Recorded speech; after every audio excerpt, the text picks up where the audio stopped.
Group stage predictions finished, which means it's time for the knockout stage predictions for the first ever CONCACAF W Gold Cup. Guys, Manny G back here with you on Football with Flags. Thanks so much for joining us. Let's get to it.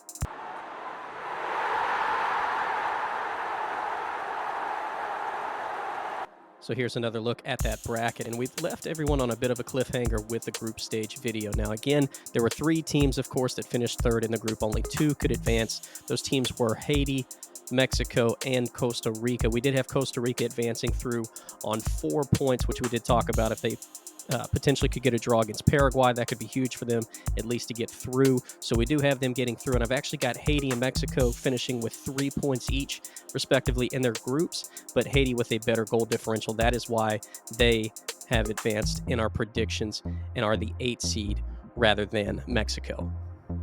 First quarterfinal matchup, we have the United States taking on Haiti, and they have met twice here fairly recently, but the U.S. have beaten them by a combined score 7-0. The most recent was in a CONCACAF Women's Championship game back in 2022. Alex Morgan scored twice in that game. The U.S. outshot Haiti 17-7 and more than doubled their pass count. Obviously, the U.S. will probably control possession in most of this fixture, trying to smother Haiti in their own half. Haiti are going to have to take their free kicks well, slow the game down, try and establish their own tempo when they can, and of course keep the U.S. off balance and really not allow them to have any sort of rhythm in their final third.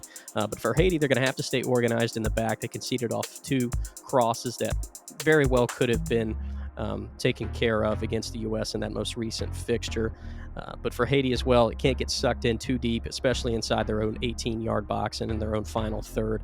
That's going to allow the U.S. to really be able to take shots from distance as well and test their goalkeeper even more often. They've got to close those chances down, but at the same time, keep those gaps filled in the back as much as possible. But for the U.S., they can't give away any easy chances as well. They gave Haiti a penalty in their most recent fixture. Unfortunately, Haiti missed it. That was a huge opportunity for Haiti to kind of get themselves back in that game. If they can do something like that again, that would be huge. We saw they have some really decent pace in the World Cup last summer. Again, this Haiti team is going to be tough, especially if they can use their width well and look to go at the U.S. on some counterattacking opportunities, but we'll have to wait and see. Haiti most recently played in a 4-4-2 against the U.S. Meanwhile, the U.S. were in a 4-3-3. I would expect both sides probably to come out in formations a bit similar. If I think anybody had to change, it would most likely, in my opinion, be Haiti. I think they maybe need to have a bit more depth in the midfield, could push some numbers back, but for the U.S., they could look to be a bit more aggressive and maybe switch out of a 4-3-3 into maybe a 3-4-3 or a 3-5-2, something like that. We'll have to wait and see. Up next, it's the 4-5 matchup, Colombia taking on Argentina, and they've had 2 draws in their last 3 encounters. Most recently, though, in 2022, Colombia won 1-0 in a Copa America Femenina semifinal. Argentina had a red card in that game. Linda Caicedo broke the deadlock in the 63rd minute. Colombia outshot Argentina 13-6 in that game. But for both sides, their passing accuracy was fairly poor, only 73% on both sides. So a lot of improvement in possession for both of these sides, because that could be a huge point of interest for both sides in terms of trying to create chances off of turnovers, especially if they can press high and push teams in their own half to lose the ball. We'll have to wait and see. But Argentina cannot get beat in behind. I think Colombia have a lot of pace that they could really hurt them with. They've got to stay compact, clear any danger firmly. They missed a huge cross that actually led to Caicedo's goal in that game. But for Colombia, they've got to be able to penetrate those gaps as much as possible, especially in the back four, allowing Caicedo, Ramirez, and others to punish them as much as possible. But Colombia need to be swift and quick in their movement too, not make too many moves back and forth, jockeying, trying to get by a defender. Be quick and decisive with their moves. Look to get as many shots on target as possible. But for Argentina as well, test Colombia's goalkeeper from distance. We saw some great goals that they had in the World Cup this past summer. Obviously, they didn't get out of the group, which was a bit disappointing, but the comeback they had against South Africa was phenomenal. And again, just follow-up opportunities. I think the front six of Argentina is going to be very important in this game if they want to try and advance. Argentina most recently played in a 4-3-3 against Colombia. Colombia were in a 4-2-3-1.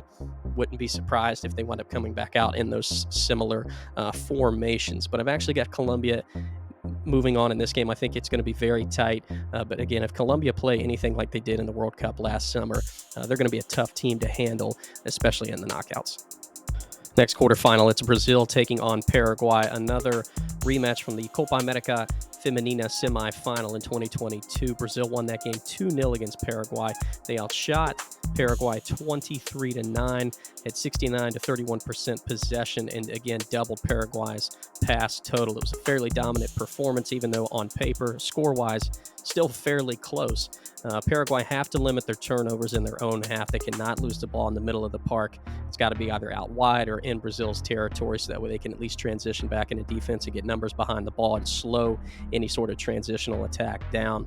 But Brazil, they're going to look to press high, probably come out fast. Paraguay are going to have to be dangerous and send numbers forward, though, on some free kicks and corners. And when they have a few chances to actually counter, I know that is going to be a bit risky, but for Paraguay's sake, I think they need to do that, especially if they get to this point in the competition. There's no reason to hold back at this point or to play too conservative. Get some numbers forward and take advantage of opportunities if you have shots to go get involved in the attack. You're just going to have to put that work rate up even more to make sure that you get back and defend as soon as possible. Brazil, obviously, are going to try and take second chance opportunities.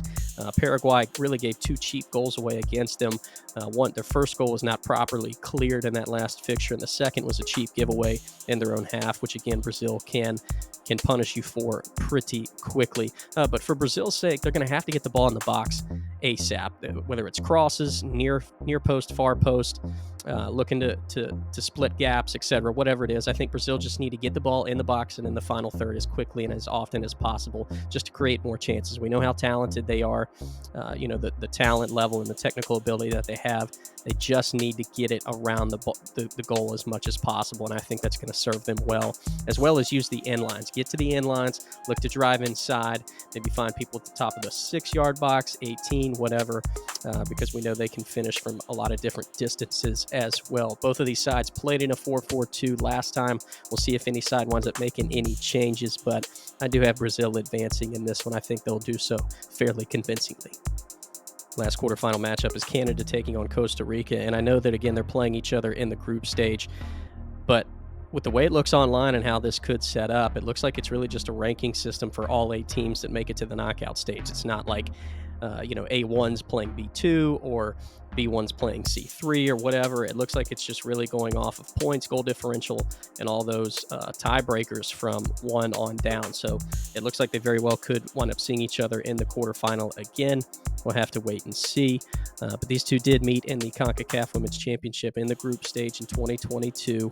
Canada winning 2-0. They scored in the 5th and 69th minute. Costa Rica, they'll have to be better in transition defending. And I know I sound like a broken record when I say that, but Canada just have speed. They have a very quick ability to get the ball forward and get in behind.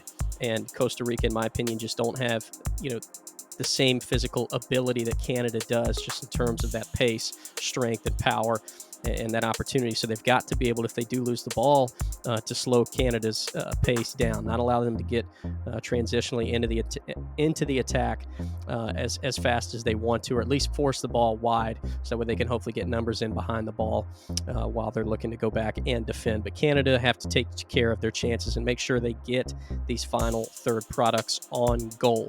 They had a couple of chances in that last game against Costa Rica that were in and around the 6-yard box that they should have finished. If you go back and look at the highlights, and they were unable to do so, even though they still wound up winning 2-0, but it could have been a much bigger scoreline.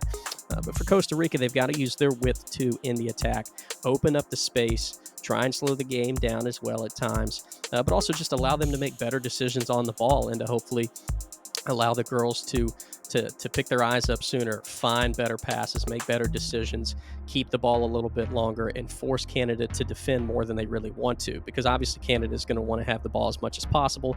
They had them down 68 to 32% possession in that last game that they played each other, and Canada had outshot Costa Rica 15-3. So again, it could be a fairly dominant performance. I do have Canada advancing, but Costa Rica just really need to fine-tune some of these small things to try and create better chances in the final third, not let Canada have the ball as much, and just, again, defend as a unit. On to the semifinals we go, and it's the United States taking on Colombia. They did have two friendlies back in October of 2023. The first game was a 0-0 draw, and then the U.S. wound up winning 3-0 in the second fixture. Colombia only had 3 total shots in both games. They have got to get that total up, especially knowing the talent that this side has going forward and attacking. They certainly can get more shots on the United States, but again, they've got to be able to be clinical with those opportunities as well. Again, obviously, both sides switched their formations a bit through both of the fixtures that they played, probably tweaking different players, looking at different systems, seeing what works, what didn't. But again, for the U.S., I think they just need to fire their opportunities more when they're in the final third. And I think that they kind of had issues with that too in the World Cup. They were a bit methodical in the final third, being able to take care of those opportunities. If they have the chance to take somebody on, beat them, do it swiftly and quickly. They have the chance to break lines with their passes and movement, do so as effectively as possible, because I think, too, the U.S. had issues of people, closing them down and closing down chances that they had in front of goal, and they didn't have as much space or time or better opportunities, clear paths to goal to try and score. And I think the U.S. could really benefit off, again, just being a bit pacier in their movement and play in the final third, especially with players like Sophia Smith, Rose Lavelle, and others, and even Lindsey Horan. And again, for the U.S., they're probably going to have a bit of a size advantage too, so Horan could be huge. We saw the header that she had against, Holland in the group stage. She had a great goal that was a bit of a volley against Colombia in the game that they won 3-0 back in October. She could be a force to be reckoned with off of crosses that they can feed onto against Colombia. But for Colombia, Geraldo, their goalkeeper, she's going to have a big day if she's playing. Probably going to have to come up with some big saves. But again, the U.S. are probably going to play a higher line, especially if they have more of the ball in possession. And for Colombia, again, with Caicedo, we'll see if they play her out on the left or play her a bit higher up, if they change their formation. If they do stay with a 4-2-3-1, I would love to see, obviously, Ramiro as the top striker, and of course Caicedo out on the left, because we know how well she can beat players to the end line. She can cut back to the middle. She's got a beautiful right foot, can just take on defenders in so many different ways. But again, I think those two are going to be pivotal if they do wind up staying in a 4-2-3-1. I like having a bit extra help in the midfield with possession, and obviously defending too, if they can track back and stay more centrally and force that ball wide against the United States. But I do think the U.S. are going to come out on top. I think it'll be a very tight game between these two sides. Colombia, again, were in really good form back during the summer. We'll see how they're able to play throughout this tournament. I think if they continue to move on and get to this spot, they're going to be even better. And again, it's going to be a tough game, but I still like the United States to finish the job. Our second semifinal is 3 versus 2. It's Brazil taking on Canada. And again, this still, even talking about this right now, I feel like I'm not 100% sure on who to predict. I think this is just such a tight game between these two sides. They had 2 friendlies as well back in October. Brazil winning one game 1-0, Canada winning the other 2-0. Brazil outshot Canada in both fixtures, but Brazil, just to keep in mind, fouled Canada 38 times in both of those games. We'll see if yellows come into play at all for Brazil, if they wind up potentially missing players as well for Brazil, if they come into this game and wind up getting a couple players with yellows that could potentially miss the final. But again, I don't know how CONCACAF's going to work out those, if they'll have yellows kind of out of the picture at that point or what. We'll have to wait and see. But still, a lot of fouls and a lot of chances for Canada, who have some height, especially with Haitema. If it is in the final third, or at least in an area that they can, throw a ball into the box and just see what can happen and mix it up. But again, Brazil played in a 3-4-3 both games. They're going to have to use their flair productively. They're going to have to be cheeky. They've got a lot of great talent, as we talked about, especially going forward. Their outside backs can be very productive as well, helping getting service into the box, giving extra numbers out wide. We'll see if they're able to continue to do that, but just don't waste your chances. Stay on side. Don't lose opportunities just because somebody can't find that final defender. At least keep their body on side. That would be huge. But for Canada at the same time, I think it's crucial for them to gain a lead. I think that they are able to get in behind Brazil pretty well, especially if they are able to gain a lead, because Brazil is going to push numbers forward, and they could be a bit more direct, and they can expose Brazil as well. But at the same time, stay switched on, especially during stoppage time, both at the end of the first half and at the end of the game. Brazil won that 1-0 game that they had in that October friendly with a goal, I believe, in like the 93rd or 94th minute. Took a deflection. It was a poor giveaway in their final third, but still, Canada just have to stay switched on, not lose or give the ball away in cheap opportunities like that. But also, again, both of these sides want to continue trying to redeem themselves from a poor World Cup. Obviously, Brazil getting bumped out much sooner than they ever expected, especially with Marta kind of going out and not really getting a great opportunity to contend potentially for a title. And for Canada being the gold medal winners in the previous Olympics, to get bumped out the way that they did, especially on their final group stage day, was just very disappointing. So again, a lot on the line for both of these sides. It's very hard for me to make a decision with this game, but I'm actually going to go with Canada. Again, I think Brazil could create a lot of great opportunities, could outshoot Canada once again. Both sides at times have been a little inconsistent with their chances in front of goal, but I think if Canada are able to take a lead first, that could be huge for them, especially opening the game up and allowing more space in the midfield and trying to get in behind Brazil. So I'm going to go with Canada.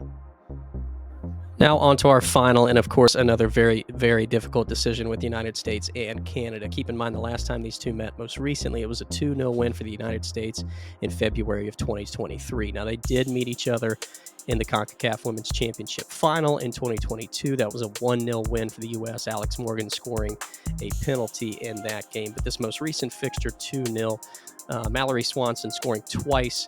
The first goal, a very good finish, that ball coming to her kind of on the back side of the 18, a really solid finish. But then the second, just a very poor giveaway in the back from Canada that their goalkeeper could not get to, and Swanson pretty much had a wide open net to score in. We'll see if the U.S. come out in a 4-3-3 once again. There was no Sophia Smith or Rose Lavelle in the most recent fixture, but they did both play in the CONCACAF Women's Championship final back in 2022. But for Canada, they were in a 4-2-3-1 last time, but they were in a 4-1-2-1-2 against the U.S. in the CONCACAF Women's Championship final. We'll see if they wind up going maybe with that formation. If I'm them, I would definitely kind of transition into something a bit more sturdy, especially in the midfield when they're in a defensive structure, but maybe possibly kind of go back out into that formation with a lot of different good angles that they can try and exploit in possession and in the attack, especially with their outside backs getting forward. But obviously they're going to have to make sure they keep possession well in their back line and with their goalkeeper. Hopefully Haitema has great distribution if they do play a 4-2-3-1, not only with her talent that she can have with the aerial attack, her ability to, kind of play off of people that are in behind her, or again, just getting forward and allowing others to get involved with her in the final third as well. But we'll have to wait and see. Remember, the U.S. in that most recent game, almost off the kickoff, scored a goal inside the first 15 seconds. So if I'm Canada, obviously they're going to come out fast. But if they do take the kickoff, I'd go right at the U.S. Be direct. And again, obviously being on U.S. soil, take it to them. Do not sit back in any way. Obviously, the U.S. might have an advantage with the crowd as well. We'll have to wait and see. But again, if I'm Canada, you've got nothing to lose. Get after them as much as possible, especially in the first 5 minutes.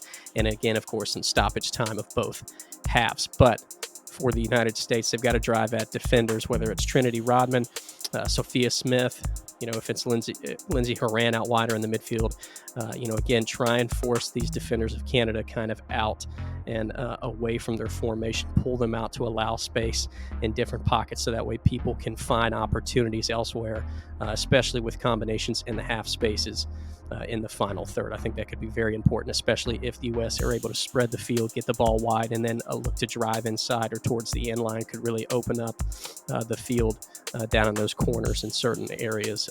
But again, for Canada, their outside mids are going to be very important as well, especially if the United States try and switch the ball a whole lot from one side to another. They could be very beneficial in terms of trying to create turnovers and get on the attack with a lot of space and exploit the U.S. And again, their outside backs are going to come into play with that as well, especially if the U.S. look to play balls over the top when they're in possession, or of course, Canada just trying to break out. Again, I know it's a lot to take in, but this game is going to be very difficult to decide between two teams that are incredibly talented, and we could see playing a very important fixture in the Olympics later on this summer as well. This would be a huge opportunity for both. A lot on the line, but I am going to take the United States to get the job done and hopefully really just feel like that they're getting right and back on the right track from a poor World Cup this past summer.